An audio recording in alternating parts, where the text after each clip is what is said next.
Good morning eight class. आज से आपका एसएसटी में आपका एसए 2 का सिलेबस स्टार्ट हो रहा है, जिसमें कि हम आपके सिविक्स के lesson 34 social justice and marginalise को समझेंगे। ठीक है, इसमें आपको जो शेड्यूल कास्ट है, शेड्यूल ट्राइब्स हैं और जो अदर बैकवर्ड क्लासेस हैं उसके बारे में बताया गया है। आप सभी डॉक्टर भीमराव अंबेडकर के नाम से तो परिचित होंगे ही। ठीक है, वो आपकी जो ड्राफ्टिंग कमेटी थे उसके सदस्य थे, जिन्होंने शेड्यूल ट्राइब्स के लिए बहुत ही काम किया है। तो इस लेसन में आपको उसके बारे में समझाया जाएगा। तो आप सभी अपनी बुक्स ओपन कर लीजिए और मेरे साथ अपनी रीडिंग स्टार्ट कीजिए। एट्थ क्लास, आप लोगों ने अपनी बुक्स ओपन कर ली होगी, तो मेरे साथ आप इसकी स्टडी स्टार्ट करिए। ठीक है, इसमें क्या कहा गया है आपको? The action of relegating an individual और a group of people to a lower social status. ठीक है, वो एक्शन जो कि एक इंडिविजुअल और या ग्रुप ऑफ पीपल जो कि लोअर सोशल स्टेटस से बिलोंग करते हैं उनको अलग करना, या और together separating them from the society, या उनको सोसाइटी से सेपरेट कर देना, क्या कहलाता है? मार्जिनलाइजेशन कहलाता है। ठीक है, marginalisation is usually targeted eight people who occupy a low position in the society. ठीक है, जो मार्जिनलाइजेशन है वो किसको टारगेट करता है? उन लोगों को टारगेट करता है जिनको कि लो पोजीशन मिली होती है, यानी नीचा स्तर मिला होता है आपके समाज में, सच एज द, जैसे कि लोअर कास्ट हो गई, अनटचेबल्स हो गए एंड द ट्राइबल ग्रुप्स हो गए।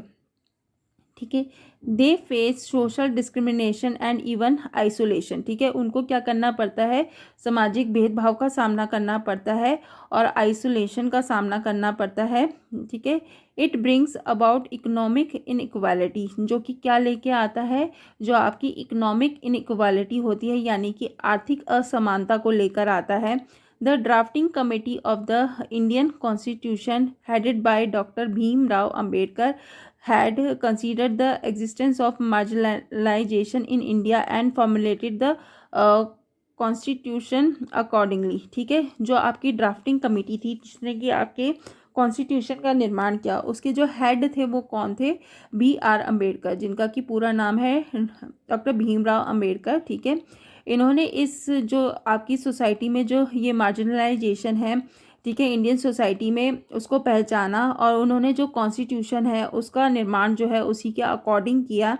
दे therefore reserved many provisions for these communities. ठीक है, और उन्होंने जो संविधान में बहुत सी ऐसे रिजर्व्ड किया उसको, ऐसे प्रोविजंस को जिनसे कि इन कम्युनिटीज़ का में मतलब इनको फ़ायदा हो सके। It was necessary to bring the marginalise groups to mainstream society. मतलब ये बहुत ज़रूरी है कि जो बिल्कुल हाशिए पे जो ग्रुप गए हुए हैं समाज के अंदर, उनको जो समाज की मुख्य धारा है उसके अंदर लेके आया जा सके, and also to give them the ability to enjoy the same opportunities as the rest, और उनको वो सभी अपॉर्चुनिटीज़ और उनको ये एबिलिटी दिलाई जा सके जिससे कि वो जो सेम अपॉर्चुनिटीज़ हैं जो बाकी जिनका फ़ायदा उठा रहे हैं वो उनको मिल सके। The scheduled tribes, the scheduled caste and other backward classes are the groups which had faced marginalization in one form और द अदर। ठीक है, जो आपके शेड्यूल ट्राइब्स हो गए, शेड्यूल कास्ट हो गए, जो और बैकवर्ड क्लासेस हैं, वो ग्रुप है जिनको फेस करना पड़ता है मार्जिनलाइजेशन को इन वन फॉर्म और द अदर, किसी ना किसी रूप में। ठीक है, अब इसमें आपको क्या बताया गया है? द शेड्यूल कास्ट, जिनको कि आप, जिसकी शॉर्ट फॉर्म है SC। ठीक है, the constitution of India has provide special provision for the schedule cast. ठीक है, जो भारतीय संविधान है उसमें जो है स्पेशल प्रोविजंस दिए गए हैं जो शेड्यूल कास्ट से बिलोंग करते हैं उनके लिए, which is constitute of the untouchables और द आउटकास्ट। ठीक है, और जिसमें कि आपके जो अनटचेबल्स होते हैं, जो आउटकास्ट होते हैं, उनके लिए प्रावधान है। These are the people who are outside the caste system. ठीक है, ये वो लोग हैं जो कि कास्ट सिस्टम से बाहर है, which form the basis of social division in Indian society. और ये किस बेस पे बने हैं? भारतीय समाज में जो आपका सामाजिक विभाजन है उसके आधार पर। As a result they face extreme form of discrimination and oppression from century, जिसके कारण जो है इनको जिसका क्या रिजल्ट हुआ कि इनको बहुत ही अधिक जो डिस्क्रिमिनेशंस होता है, भेदभाव होता है, उसको सामना करना पड़ा है बहुत ही पहले से। Being considered polluting they had to stay outside the villages and towns. ठीक है, अब इनको क्या कि ये मतलब एक तरीके से पॉलिटिंग मतलब गंदगी फैलाते हैं ऐसा माना जाता था, जिसके कारण से इनको जो था वो विलेजेस और टाउन से बाहर रखा जाता था। They had to perform activities like cleaning animal flush toilets etcetera. और ये किस तरीके का काम करते थे, जो क्लीनिंग करना एनिमल के फ्लैश की और टॉयलेट्स वगैरह की, इस तरीके के काम इनसे कराए जाते थे।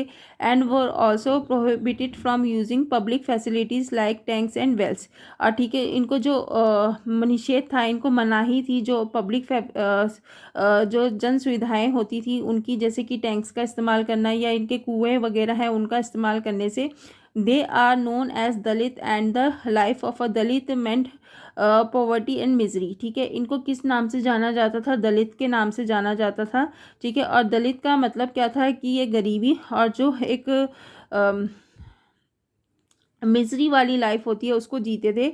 Many social reformers try to improve the condition of these oppress section. ठीक है, बहुत सारे हमारे भारत में जो आपने पढ़ा होगा समाज सुधारक हुए, उन्होंने इनकी स्थिति को सुधारने का बहुत प्रयत्न किया। The scheduled tribes STs. ठीक है, in India there are numerous tribal groups. ठीक है, भारत में बहुत सारे ट्राइबल ग्रुप्स हैं which have been categorise as scheduled tribes. ठीक है, जिनको कैटेगराइज किया गया है शेड्यूल्ड ट्राइब्स के रूप में। Most of them can be found in the state of Gujarat. ठीक है, जो आपको कहाँ ज़्यादा मिलते हैं, गुजरात में, मध्य प्रदेश में, छत्तीसगढ़ में, Orissa and the north eastern state, जो आपके नॉर्थ ईस्टर्न स्टेट्स हैं उसमें। Being isolated from the main stream. ठीक है, ये क्या है, जो आपकी समाज की मुख्य धारा है उससे कटकर रहते हैं। They have very unique culture and they also have been provided special provision. ठीक है, जो इनका कल्चर है वो बहुत ही यूनिक है और इनको प्रोवाइड किया गया है जो स्पेशल प्रोविज़न है कॉन्स्टिट्यूशन में उनके द्वारा। ठीक है, इनको स्पेशल प्रोविज़न्स किए गए हैं कॉन्स्टिट्यूशन के अंदर। अदर बैकवर्ड क्लासेस में आपके क्या आ जाते हैं, जिनको कि आप ओबीसीज के नाम से जानते हैं। The Mandal commission had identified 3743 caste groups. ठीक है, जो आपका मंडल कमीशन हुआ उसने आइडेंटिफाइड किए थे 3743 जो कास्ट ग्रुप्स थे उन्हें, which had become marginalise because of the caste system. ठीक है, जिनको कि हाशिए पे ढकेल दिया गया था इस कास्ट सिस्टम के द्वारा। These groups are collectively refer to as the other backward classes. ठीक है, इनको आप कलेक्टिवली किस नाम से जानते हैं, अदर बैकवर्ड क्लासेस के नाम से जानते हैं। Provisions in the constitution. अब क्या क्या प्रोविजंस किए गए हैं भारतीय संविधान के अंदर, ये आपको बताया गया है। The following measures have been undertaken to improve the status of the marginalised groups. ठीक है, बहुत सारे कदम उठाए गए हैं इम्प्रूव करने के लिए जो स्टेटस है, जो मार्जिनलाइज्ड ग्रुप्स हैं उनके लिए। ठीक है, they can not be discriminated against the use of public facilities like shops, hotel, mall etcetera. ठीक है, उनका साथ भेदभाव नहीं किया जाएगा किसी भी पब्लिक फैसिलिटी का इस्तेमाल करने के लिए, जैसे कि आपकी शॉप्स हो गई, होटल्स हो गई, मॉल्स हो गए, वो कहीं भी आ जा सकते हैं। They can also use common wells. ठीक है, वो आपके जो जिन कुओं का इस्तेमाल कुओं, टैंक्स और रोड्स का इस्तेमाल अदर पब्लिक जो इंफ्रास्ट्रक्चर है जिसका इस्तेमाल और लोग करते हैं वो भी कर सकते हैं। Untouchability has been abolish. ठीक है, छुआछूत को बिल्कुल समाप्त कर दिया गया है। Practicing untouchability is a punishable offence. ठीक है, अब जो छुआछूत है उसको कि पनिशेबल ऑफेंस माना गया है, यानी कि अगर आप ऐसा व्यवहार करते हैं तो आपको सज़ा मिल सकती है। Title denoting privilege like nawab, rajas etcetera have been abolish. ठीक है, अब एक तरह के जो ये प्रिविलेज मिले हुए थे कि आप अपने नाम के आगे नवाब लगा लेते थे, राजा लगा लेते थे, इसको भी ख़त्म कर दिया गया है। People can only attach academic and military titles to their name. ठीक है। अब लोग केवल जो उनके एकेडमिक जो उनकी पढ़ाई लिखाई से संबंधित जो उनको टाइटल मिलते थे या मिलिट्री के कोई टाइटल्स होते थे, अपने नाम के आगे सिर्फ वही लगा सकते थे। People have the right to reside in any part of the country, ठीक है। लोगों का अधिकार था वो कंट्री के किसी भी पार्ट में आ जा सकते हैं। However this right has some restriction to protect the interest of tribal groups, ठीक है। लेकिन इसमें कुछ ऐसे रिस्ट्रिक्शंस थी प्रोटेक्ट करने के लिए जो इंटरेस्ट होते हैं ट्राइबल ग्रुप्स के उनको, ठीक है। The national commission for the schedule caste and schedule tribes was constituted to protect the interest of the marginalise groups, ठीक है। नेशनल कमीशन की स्थापना करी गई शेड्यूल कास्ट और शेड्यूल ट्राइब्स के जो इंटरेस्ट है उसको इन जो मार्जिनलाइज ग्रुप्स हैं उनके इंटरेस्ट को प्रोटेक्ट करने के लिए। Reservation for SC STs and OBCs have been created in central state and local legislative bodies, ठीक है। और इनको रिजर्वेशन दिया गया जो आपके SCs STs है OBCs है इनको सेंट्रल लेवल पर, स्टेट लेवल पर और लोकल जो लेजिस्लेटिव बॉडीज़ हैं उनमें, ठीक है। अब है आपका सोशल इनइक्वालिटी एंड पॉवर्टी, ठीक है। सामाजिक असमानता और जो गरीबी है उसके बारे में आपको बताया गया है। The upper caste who own the majority of the economic asset like land cattle etcetera always had exclusive access to education and employment opportunity, ठीक है। जो आपकी अपर कास्ट जो उच्च जाति के लोग थे जिनकी की मेजॉरिटी होती थी, ठीक है, उनके पास क्या होता था, अपने इकोनॉमिक एसेट्स होते थे, उनकी अपनी ज़मीन होती थी, अपने जानवर होते थे, उनको हमेशा एजुकेशन और एम्प्लॉयमेंट जो अपनी अपॉर्चुनिटीज़ होती थी उनमें मतलब उनको ज़्यादा महत्व दिया जाता था। Being confined to low paying jobs the lower caste had been suffering from poverty and indigence, ठीक है।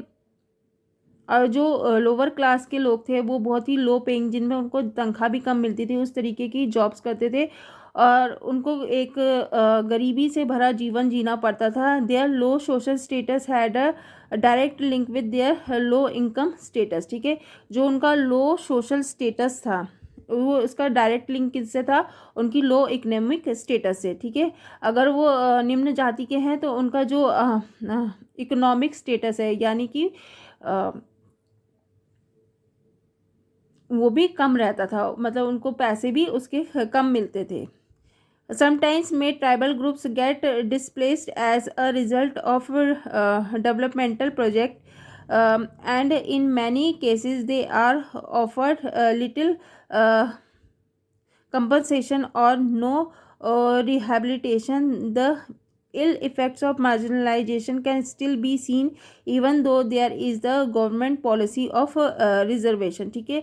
अभी भी आपको ये जो मार्जिनलाइजेशन है वो भी देखने को मिलता है, जबकि कि गवर्नमेंट ने कई पॉलिसीज़ बनाई हैं इनके लिए, रिजर्वेशन की व्यवस्था की है फिर भी, ठीक है। अब आपका आता है affirmative actions. SC STs and OBCs are provide reservation by the government in educational and employment opportunities, ठीक है। आपको पता है कि जो SC ST और OBCs हैं उनको कुछ रिजर्वेशन प्रोवाइड किए गए हैं गवर्नमेंट के द्वारा जो आपके शिक्षा के क्षेत्र में और रोजगार के क्षेत्र में। This was taken up to be demarginalise them while upholding the right to equality, ठीक है। ये किस कारण से किए गए हैं, ताकि डीमार्जिनलाइजेशन हो सके, ठीक है, और आर्थिक समानता को लाया जा सके, ठीक है। The policies taken up to undo centuries of marginalization come under the umbrella of affirmative action. There are certain sections of the society which oppose the reservation policy, arguing that it leads to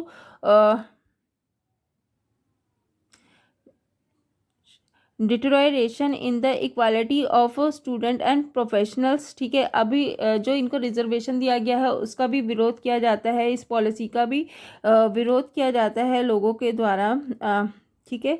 however we all know that a large number of marginalise people still live in India. हम सभी जानते हैं कि भारत में बहुत बड़ी संख्या में जो है मार्जिनलाइज पीपल रहते हैं in extreme poverty and misery. ठीक है, बहुत ही अधिक गरीबी का वो जीवन जीते हैं। Doing jobs not fit for humans, वो ऐसे काम करते हैं जो ह्यूमंस के लिए भी फिट नहीं होते। Thus reservation ought to continue till these groups can be brought at par with the mainstream society. और ये कहा जा रहा है कि उनको तब तक रिजर्वेशन मिलना चाहिए जब तक कि वो मेन स्ट्रीम सोसाइटी के बराबर नहीं आ जाते हैं।